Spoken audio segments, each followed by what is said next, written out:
아멘. 할렐루야. 우리 먼저 성도의 교제 나오도록 하겠습니다. 사랑합니다. 축복합니다. 사랑합니다. 축복합니다. 한 번 더 인사하도록 하겠습니다. 은혜 많이 받았습니다. 은혜 많이 받았습니다. 네, 국내 선교순례팀이 오늘 조금 전에 도착을 해가지고 오셔서 그런지 얼굴에 벌써 은혜가 충만한 것 같습니다. 오늘 이 시간 말씀을 통해서 하나님의 그 귀한 말씀들이 우리 마음 가운데 심기는 귀하고 복된 시간 되기를 간절히 소망합니다. 수요 기도를 통해서 계속해서 스바냐서를 나누고 있었습니다. 오늘이 마지막 시간인데요. 스바냐서를 묵상하면서 우리가 느끼게 되는 첫 번째 그런 느낌은 아마도 무서움일 것입니다.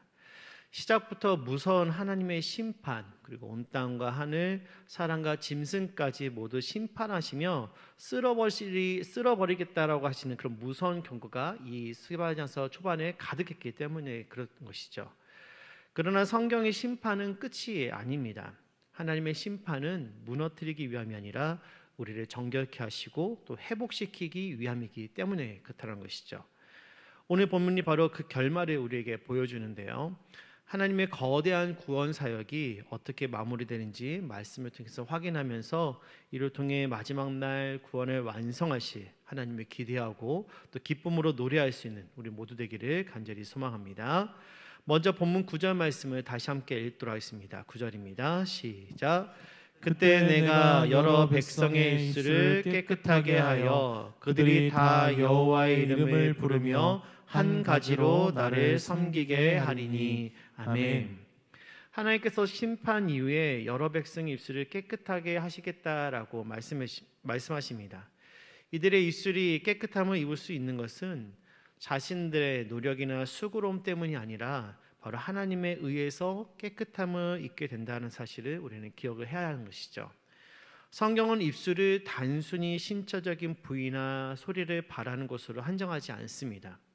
성경은 입술이 그 사람의 마음과 생각 그리고 그 사람의 신앙의 어떠함을 반영하는 것을 모든 것을 지칭하는 것으로 입술을 언급하고 있는 것이죠. 그래서 입술이 깨끗해진다라는 것은 다시 말해서 그 사람 자신이 깨끗해지는 것, 그 마음과 생각 또 뜻과 전 인격이 깨끗해지는 것을 의미합니다. 그러므로 사람의 입술을 깨끗하게 하는 주체가 하나님이시라는 것은 사람을 성결케 하는 분이 오직 하나님 한 분밖에 없다라는 것을 의미하는 것이죠. 사람은 자기 스스로를 깨끗하게 할 수가 없습니다. 아담 이후에 태어난 모든 인간은 죄를 가지고 태어났기 때문에 구원받기 이전에 우리의 상태는 죄를 지을 수밖에 없는 상태이므로 인간 스스로는 결코 죄를 깨끗하게 할 수 있는 그 능력이 없는 것이죠. 이러한 일에 인간은 전적으로 무능하다라는 것입니다. 예레미야 17장 9절에 보면은 만물보다 거짓되고 심히 비표한 것은 마음이다라고 하였고, 또 다윗은 시편 51편 5절에서 내가 죄악 중에서 출생하였으며 어머니가 죄악 중에서 나를 잉태하였나이다 라고 고백을 하고 있습니다. 여러분, 이 고백이 이들에게만 해당되는 고백일까요? 아닙니다. 저와 여러분도 이 고백에서 예외가 될 수가 없는 것이죠.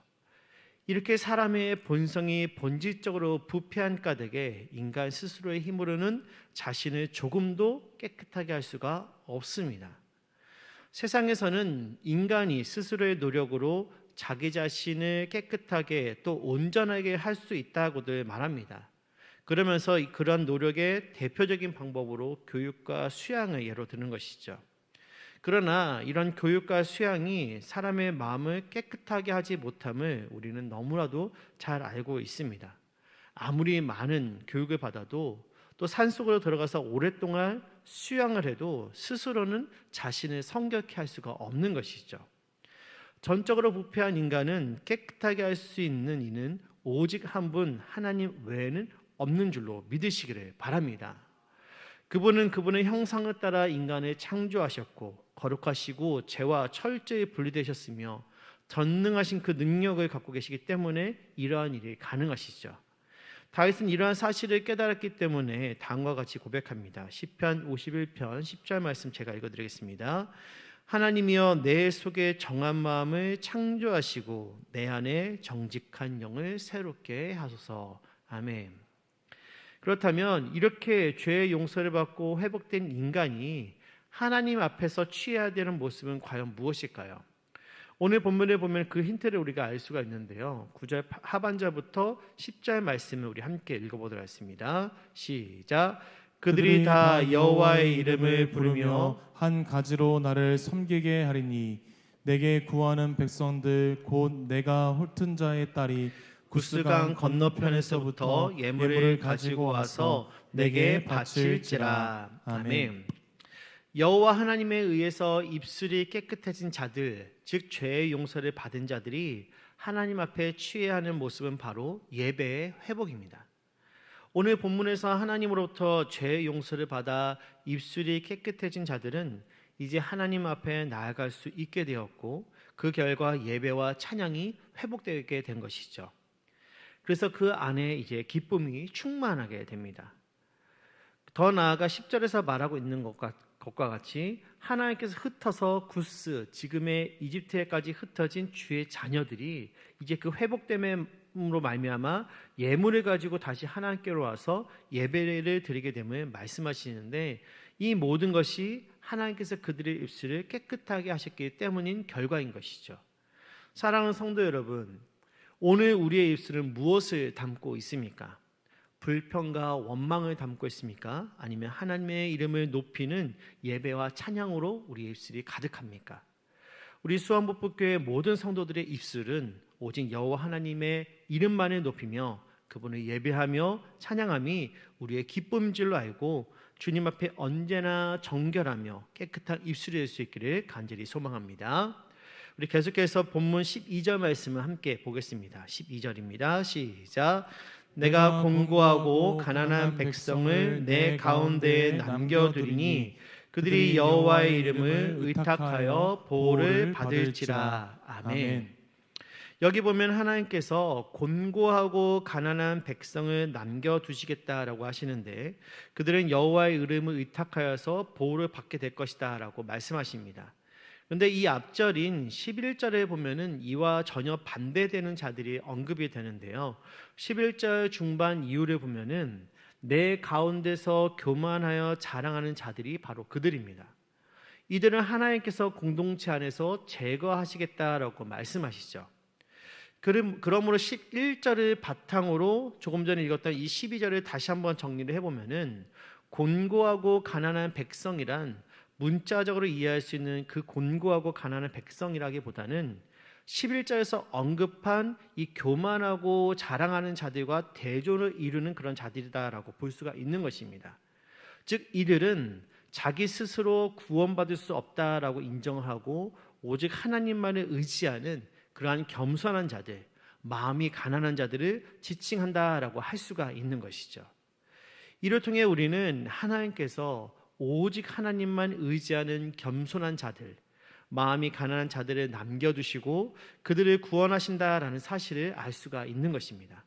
이는 역으로 오직 그들만이 하나님의 참된 백성임을 나타내는 것이다 라고도 할 수가 있는 것이죠. 여러분, 성경은 구원을 위해서 다른 조건을 제시하지 않았습니다.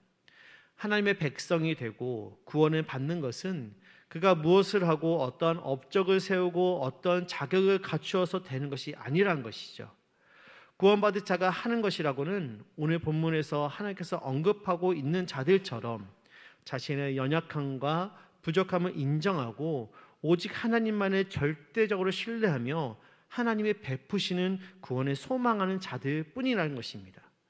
즉 그는 오직 하나님을 의지해야 하며 자신의 부족함, 연약함을 인해서 스스로 구원을 받을 수 없음을 헤아려 하나님 앞에 겸손해야만 하는 것이죠. 아울러 그 심령이 가난하여 항상 하나님께서 구원의 은혜로 채우심을 갈망해야만 하는 것입니다. 그래서 이러한 은혜를 경험하게 된 자들은 다음과 같은 모습이 나타나게 되는 것이죠. 본문 13절의 말씀 함께 읽겠습니다. 13절입니다. 시작. 이스라엘의 남은 자는 악을 행하지 아니하며 거짓을 말하지 아니하며 입에 거짓된 혀가 없으며 먹고 누울지라도 그들을 두렵게 할 자가 없으리라. 아멘. 이는 이스라엘의 남은 자들이 장차 어떠한 삶을 살 것인지를 말씀한 것입니다. 여기서 언급된 이들의 모습은 구원받은 이후의 현세의 모습이라기보다는 하나님께서 그 완전한 구원 역사를 이루신 후에 곧 저 천국에서의 성도들이 누리게 될 그 삶의 특성을 말씀하신 것이죠. 이는 말씀 가운데 먼저 제시되는 악을 행하지 아니하며 거짓을 말하지 아니하며 입에 거짓된 혀가 없다라는 표현을 통해서 우리가 확신할 수가 있습니다.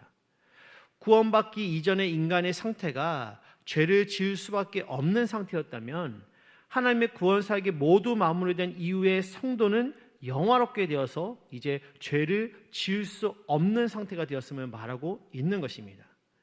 이러한 상태에 있는 자들은 이 땅에서 성도들에게 예비되었던 천국에 들어가 있는 상태이기 때문에 본문 13절 하반절에서 말하고 있는 것처럼 먹고 누울지라도 그들을 두렵게 할 자가 없게 되는, 즉 어떠한 악도 없고 어떠한 위협도 없는 삶을 살아가게 되는 것이죠. 사랑하는 성도 여러분, 어떠십니까? 상상만 해도 너무 좋지 않으십니까? 장차 저와 여러분들이 가게 될 바로 저 천국이 바로 이러한 곳이라는 것입니다.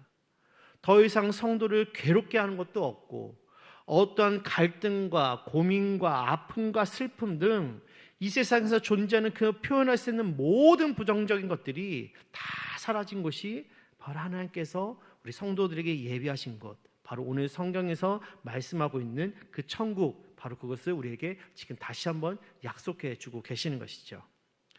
그렇게 지금 우리는 비록 이 땅 가운데서 살아가지만 장차 우리가 누리게 될 이 복된 삶을 마음에 품고서 살아가야만 하는 것입니다. 즉 지금 우리는 완전한 성화에 이른 것이 아니라 성화의 단계에 있기 때문에 우리 안에 남아있는 죄를 미워하고 앞에서 언급한 이 하나님 나라의 백성으로서의 모습이 나타나도록 우리 매 순간 부단히도 노력을 해야만 한다는 것이죠. 왜냐하면 성도란 이 땅에서 천국의 복을 이미 맛보며 사는 사람들임과 동시에 천국의 삶을 이 땅 가운데서 구현해야 되는 사람들이기 때문입니다. 주님은 하나님의 나라는 당신을 믿는 자들 속에 이미 임하였다라고 선포하셨습니다.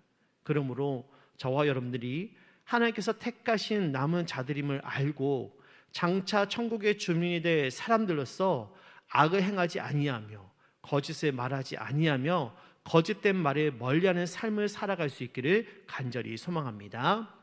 마지막으로 본문 17절 말씀을 함께 읽겠습니다. 17절입니다. 시작. 너의 하나님 여호와가 너희 가운데 계시니 그는 구원을 베푸실 전능자이시라. 그가 너로 말미암아 기쁨을 이기지 못하시며 너를 잠잠히 사랑하시며 너로 말미암아 즐거이 부르며 기뻐하시리라 하리라. 아멘. 본문 서두를 보면 하나님을 너의 하나님 여호와라고 합니다. 하나님은 다른 누구의 하나님도 아닌 오직 하나님께서 택하신 백성의 하나님이시라는 것이죠. 그 하나님께서 지금 어디에 계신다라고 오늘 본문은 말합니까? 너희 가운데에 계신다라고 스바냐 선자는 말하고 있습니다. 하나님은 우리와 관계를 맺으신 것뿐만 아니라 우리와 동행하시는 분이라는 사실을 기억하시기를 바랍니다. 하나님은 그분의 백성의 중심에 계시며 저와 여러분들의 심장 내면 깊숙한 곳에 좌정하여 함께 계시는 분이라는 것이죠. 하나님께서 이렇게 우리와 관계를 맺으시고 우리 가운데 거하신 궁극적인 이유는 바로 우리를 구원하시기 위함이라는 것입니다. 이렇게 우리를 구원하신 여호와 하나님의 모습은 어떠한가요? 본문 17절 하반절에 보면은 그가 너로 말미암아 기쁨을 이기지 못하시며 너를 잠잠히 사랑하시며 너로 말미암아 즐거이 부르며 기뻐하신다라고 기록하고 있습니다. 한 영혼을 천하보다 귀하게 여기시는 주님이 죄로부터 떠나 구원받은 백성들을 바라보시면서 그 기쁨을 감추지 못할 정도로 기뻐하시고 있다라는 것이죠. 더 나아가 마지막 말씀, 너를 잠잠히 사랑하시며 너로 말미암아 즐거이 부르며 기뻐하시니라라는 이 문구는 우리를 향한 그분의 마음이 얼마나 따뜻한지를 전달하는 것만 같습니다. 말씀을 준비하면서 이 부분을 묵상할 때 떠오른 이미지가 하나가 있습니다. 바로 부모가 막 태어나 잠들어 있는 아기를 바라볼 때 그 모습이 아닐까 싶어요. 10달 동안 품속에서 잉태하고 있다가 산고의 고통을 겪고 막 태어나 조용히 숨을 쉬며 잠들어 있는 그 아기를 바라보는 엄마의 모습이 바로 우리 주님께서 우리를 바라보는 모습이 아닐까요? 행여나 잠들어 있는 이 아기가 깨지는 않을까 조심조심 하면서도 아이를 향한 그 사랑의 마음을 감출 길이 없어서 온화한 미소로 바라보는 그 모습이 바로 지금 우리를 향한 주님의 모습인 줄로 믿습니다. 사랑하는 성도 여러분, 하나님께서 저와 여러분들을 사랑하십니다. 그것도 너무 사랑하셔서 그 마음을 감출 수 없을 정도로 우리를 사랑하심을 믿으시기를 바랍니다. 더 나아가 이러한 하나님의 마음을 우리도 품을 수 있기를 원합니다. 지난 부활절에 우리는 태신자를 품었죠. 그리고 지난주에도 품었고 돌아온 주에도 우리는 품게 될 것입니다. 오늘 하나님께서 한 영혼을 주께 돌아와 주의 백성으로 살아감을 기뻐함이 감출 수 없음을 우리는 함께 보았습니다. 바라기는 저와 여러분들이 품은 태신자도 주께서 이렇게 바라보실 수 있는 날이 속히 오기를 간절히 소망합니다. 그래서 한 영혼을 향한 주님의 마음을 우리도 함께 나눔으로 우리 안에도 감출 수 없는 기쁨이 솟아오를 수 있기를 간절히 소망합니다. 이제 말씀을 정리하도록 하겠습니다. 사랑하는 성도 여러분, 스바냐서는 비록 무서운 하나님의 심판으로 시작했지만 그 마지막은 기쁨의 노래로 끝을 맺고 있는 것을 오늘 우리가 보았습니다. 심판은 하나님의 사랑이 없는 진노가 아니었습니다.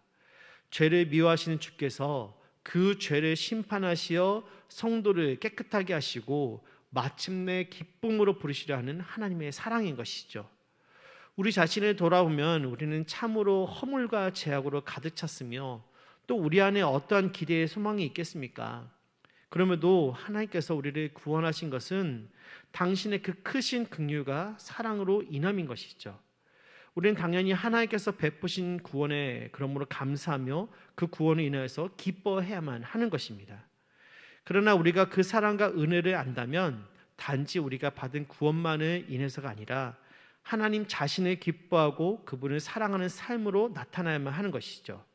그리고 그분의 성품과 뜻을 헤아려 하나님을 본받는 삶, 하나님을 기쁘시게 해드리는 삶을 살아야만 합니다. 또한 우리 주변에 사랑받지 못하는 이 기쁨과 행복과는 무관한 것처럼 살아가는 이들을 하나님의 심정으로 사랑하며 그들의 구원의 자리를 이끄는 것을 우리가 기뻐하며 우리의 삶 가운데 행해야만 하는 것이죠. 그들의 어떠함 때문이 아니라 하나님의 사랑의 크심으로 인해서 우리가 하나님께로부터 받은 그 사랑, 지금도 앞으로 또 영원토록 계속될 그 큰 사랑을 인하여 그들에게 구원의 소식을 전하고 하나님의 크신 사랑과 은혜를 나누어야만 하는 것입니다. 남은 한 주간 이런 은혜와 소망이 저와 여러분들 안에 가득하여서 하나님을 더욱 기쁘시게 하는 삶을 살아갈 수 있는 저와 여러분 되기를 간절히 소망합니다. 함께 찬송하며